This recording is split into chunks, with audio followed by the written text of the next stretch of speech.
prenons Virginie, sa maman s'énerve, a peur qu'elle n'ait pas assez de vitamines, elle est en train de faire sa poussée de croissance, elle lui a préparé son bol de céréales dans la cuisine, elle-même piaffe parce qu'elle voudrait bien utiliser la salle de bain, la fille y est, donc là c'est pas possible, donc occasion de dispute.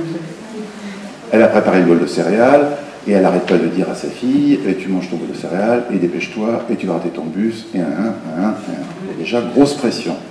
L'autre, en râlant, finit par faire un détour par la cuisine, avale à toute allure son bol de céréales, part en courant pour ne pas rater son bus, donc court juste après avoir avalé son bol, arrive devant son collège et là réalise qu'il y a contrôle de maths à 10h. Et là, qu'est-ce qui va se passer? Elle vomit. Devant le collège, boum, la voilà qui restitue, vous voyez, encore prendre et jeter, toujours le même truc. Mais oui, c'est prendre et jeter. Et la voilà qui rend ses céréales, on va l'amène à l'infirmerie de l'établissement, l'infirmière est obligée, madame, la maman de Virginie, qui s'est grouillée pour pas être en retard au boulot, vient à peine d'arriver en réunion de travail, que le téléphone sonne, c'est l'infirmière de l'école, Virginie a une gastro.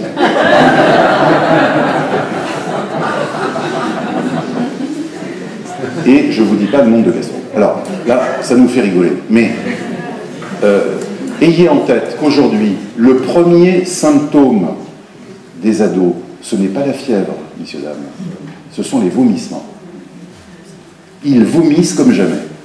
Alors, ils vomissent pour les raisons qu'on vient de dire, le stress, mais ils vomissent aussi parce que nous les avons élevés tellement dans la surprotection, le surcocooning, les sachets d'emballage à usage unique autour des sandwichs, etc., que le moindre Escherichia coli, ce petit ami que nous avons tous en des endroits intimes, normalement, qui vient se promener sur un McDo ou sur un kebab, gastro.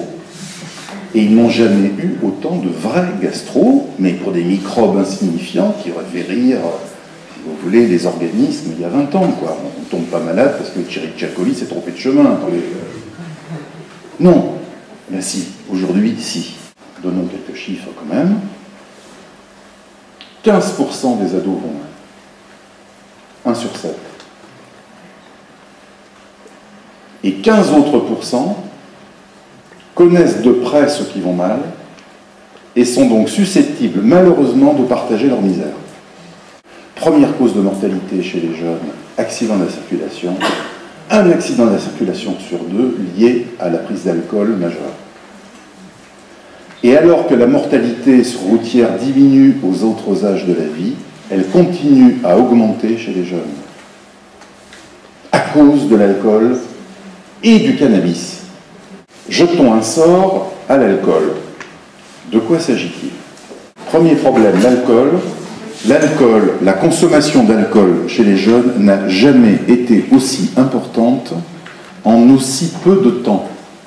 C'est-à-dire que le principe aujourd'hui de l'alcoolisation des jeunes, c'est le principe du binge drinking. Alors, d'abord, pourquoi? Eh bien, pour la raison que je viens tout à l'heure de vous donner. Cette fameuse culture du prendre et du jeter les amène, pour en tout cas ceux qui vont pas trop bien, de considérer que la première partie de la semaine, du lundi au jeudi, c'est en mode prise de tête. T'es en mode quoi? Prise de tête. Qu'est-ce que c'est qu'être en mode prise de tête?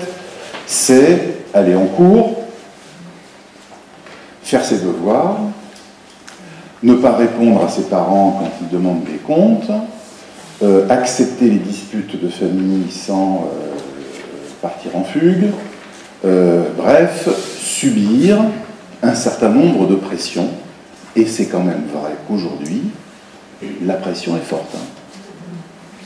La pression scolaire est forte, Mais la pression familiale, pour des raisons de disputes, de conflits, de séparation, de remaniements familiaux, etc., est extrêmement forte. À partir de jeudi, un seul espoir, se lâcher, faire la fête, qui est l'autre pendant de la vie adolescente. Se prendre la tête, ok, un temps ça va, après il faut faire la fête. Et donc, pour passer le plus vite possible de la période retenue obligatoire au lâchage généralisé, il faut donc aller vite, il faut comme double-cliquer, si vous voulez, sinon ça rame. Donc si ça rame parce qu'un double-clic n'a pas immédiatement un effet, ben, c'est exactement pareil dans le reste. C'est-à-dire qu'il faut tout le temps passer d'un mode à l'autre le plus vite possible. Donc qu'est-ce qu'ils font? Ben, ils utilisent la bière comme fonds de commerce, parce que c'est pas cher, parce que c'est facile à s'en procurer, parce que n'importe quel ado peut avoir un pack de bière sans aucun souci, y compris dans les stations-service. Bière comme base. Pour se déchirer par-dessus, puisqu'il faut aller vite de la retenue au lâchage, on va utiliser l'alcool fort le plus efficace pour cela, et c'est lequel? C'est la vodka. La vodka rend ivre en 13 minutes chrono. Oui, efficace. Pensez, bonjour les neurones aussi. Hein. Alors moi je l'ai vu de mes yeux. Hein, ça, alors la vodka a l'avantage de rendre ivre très vite. La vodka est incolore, donc elle se met dans des petites bouteilles. Les filles dans leur sac mettent de la vodka à la place de l'eau dans leur sac pour les fouilles, pour rentrer dans les festivals, les lieux festifs, etc. Et dans les discothèques, où bien entendu, il y a la consommation gratuite, et puis après le reste, c'est dans les toilettes ou au fond de la discothèque, où chacun a amené son alcool. De la même manière que lorsque vous avez une fiesta à la maison d'un adolescent, les adolescents amènent eux-mêmes l'alcool. Vous savez ça. Tout le monde le sait. Qui serait prêt parmi vous, ayant une fille de 16 ans, qui veut l'appartement ou la maison pour fêter son anniversaire avec ses amis, qui serait prêt à lui laisser l'appartement ou la maison sans mentir? Allez, dites la vérité. Alors ça m'étonnerait qu'il n'y en ait pas plus. Hein. Eh bien, vous retiendrez de ma part que je vous le déconseille fortement. C'est-à-dire que abandonner, moi je dis, abandonner sa maison ou son appartement à des jeunes d'aujourd'hui, mineurs, dans ces conditions-là, c'est prendre des risques invraisemblables, même si vous avez hyper confiance dans votre enfant et que c'est pas il ou elle qui va faire des bêtises, mais ses copains qui vont arriver avec de l'alcool. Vous comprenez le truc? Qu'est-ce que c'est que... Qui sont ces jeunes gens qui vont mal? Ces jeunes gens qui vont mal sont des jeunes gens, garçons comme filles, qui ressentent une souffrance intérieure qui est, selon notre expérience, quasiment toujours liée à des problèmes d'identité. Alors, qu'est-ce que je vais vous trouver comme exemple? Il y a par exemple un jeune qui sentirait depuis longtemps qu'il est attiré par les gens du même sexe que lui et qui aurait peur à l'adolescence d'aller dans le sens de ce qu'il ressent, c'est-à-dire de vivre son homosexualité, ou bien de déclarer son homosexualité auprès de ses parents, ou bien de craindre l'homophobie que, éventuellement, son entourage lui ferait subir.